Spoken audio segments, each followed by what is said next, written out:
E aí, pessoal? Vamos direto ao ponto hoje? A história da humanidade não é só um monte de datas que a gente precisa decorar ou reis com nomes difíceis. Na verdade, é tudo sobre uma coisa muito básica: a luta para sobreviver.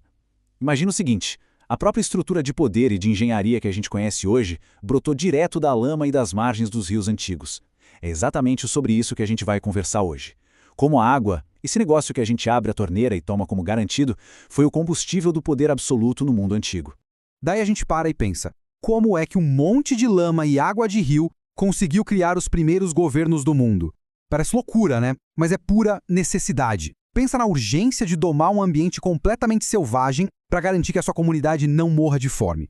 Foi exatamente desse instinto de sobrevivência e dessa geografia difícil que nasceram as estruturas de poder mais complexas daquela época.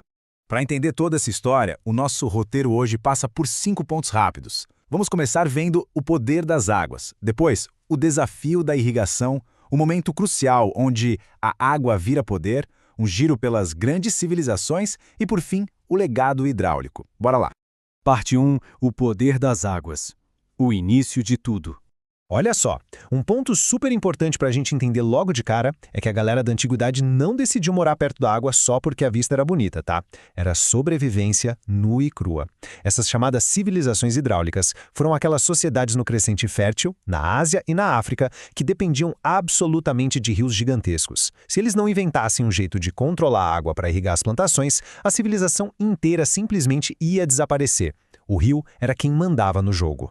E por que o rio era tão vital assim? A lista é bem lógica. Eles precisavam da água para beber, do peixe para comer, além de ser uma rota de transporte super rápida para a época, o que já dava um belo empurrão no comércio. Mas o grande trunfo mesmo, a mágica da coisa, era a fertilidade do solo. Com a terra fértil, pela primeira vez, o ser humano conseguiu produzir muita comida, um excedente real. E foi essa garantia de que não ia faltar almoço que fez a população explodir e transformou aquelas pequenas vilas de barro nas primeiras cidades barulhentas da história.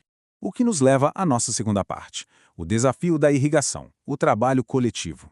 Só que, o rio não é bonzinho o tempo todo. Pelo contrário, rios são forças brutas, super imprevisíveis. Então, para transformar aquelas inundações que destruíam tudo em uma agricultura segura, a humanidade teve que suar a camisa. Eles tiveram que cavar quilômetros e mais quilômetros de canais, erguer diques gigantescos para segurar as águas violentas e inventar jeitos de armazenar isso para as épocas de seca. E detalhe, zero maquinário. Imagina a escala disso.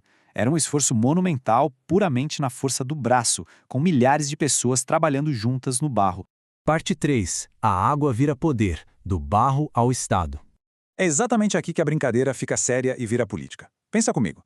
Se você tem milhares de pessoas cavando lama e trabalhando juntas, alguém tem que organizar tudo isso, senão vira o caos. E foi essa necessidade de controlar as obras de água que forçou a criação dos governos, das leis e dos primeiros funcionários públicos. Daí para frente foi um efeito dominó. Para financiar isso vieram os impostos. Para proteger as obras, os exércitos. A sociedade acabou se dividindo profundamente, criando desde a figura do rei até os escravizados. E para amarrar tudo isso, a religião entrava pesado, com os governantes sendo vistos praticamente como deuses que controlavam a natureza.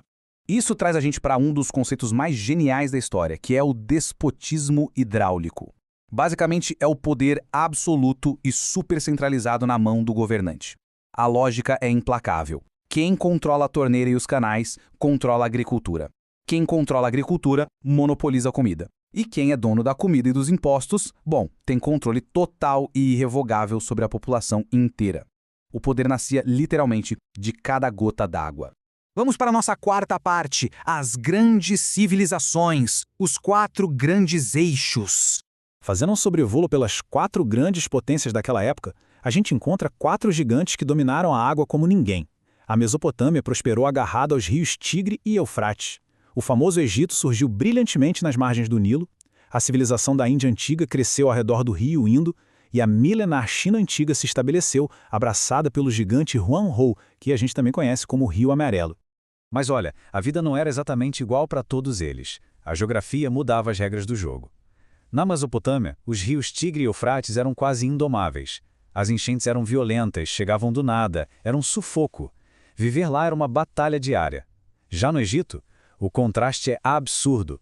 O rio Nilo era como um reloginho, transbordava de forma regular, super tranquila e deixava a terra perfeitamente adubada. A agricultura egípcia era uma maravilha de eficiência se comparada com os perrengues que o pessoal passava mais para o leste. Até por isso, o historiador Heródoto soltou essa frase que ficou famosa: o Egito é uma dádiva do Nilo. E ele acertou na mosca. É a pura verdade que a grandeza dos faraós, aquelas pirâmides gigantescas e os templos maravilhosos não teriam existido sem esse rio super generoso ditando o ritmo da vida.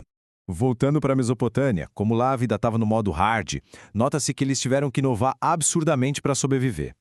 Povos como os sumérios e babilônios precisavam contar os estoques de comida que não eram tão garantidos, então inventaram a escrita cuneiforme. Precisavam prever as enchentes violentas, desenvolveram matemática e astronomia de ponta. E para manter a sociedade na linha no meio de tanta tensão climática, criaram as primeiras leis escritas, o Código de Hammurabi, aquele famoso olho por olho, dente-dente, sabe? Seguindo agora lá para a Ásia Central, a Índia Antiga traz um negócio que é de cair o queixo. Cidades como Harappa e Mohenjo-Daro tinham um planejamento urbano simplesmente espetacular para a época. O foco lá não foi só produzir alimento, mas dominar a água para garantir saneamento básico, criar poços estruturados e organizar as ruas de um jeito super geométrico. Os caras foram pioneiros em saúde pública urbana milhares de anos atrás.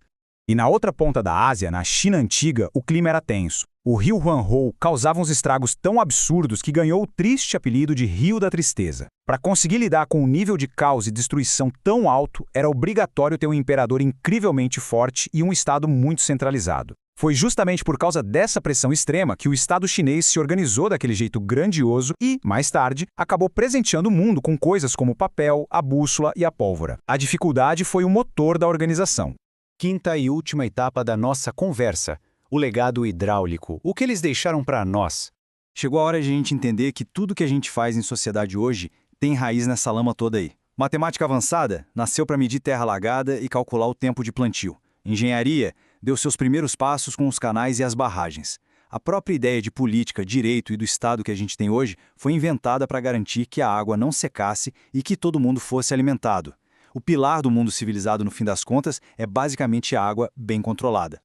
Para fechar a nossa exploração de hoje, eu deixo uma provocação para a gente pensar. A gente viu que o despotismo hidráulico era a regra do jogo. Dominar a água significava dominar a economia e o povo todo. Sabendo disso, a grande pergunta é: no mundo de hoje, qual é o recurso que dita as regras do poder? São os dados na internet? São os microchips? Ou ainda são os combustíveis fósseis? A sede humana por organização e controle é exatamente a mesma daquela época. A única coisa que mudou foi o recurso. Fica aí essa reflexão gigante pra gente.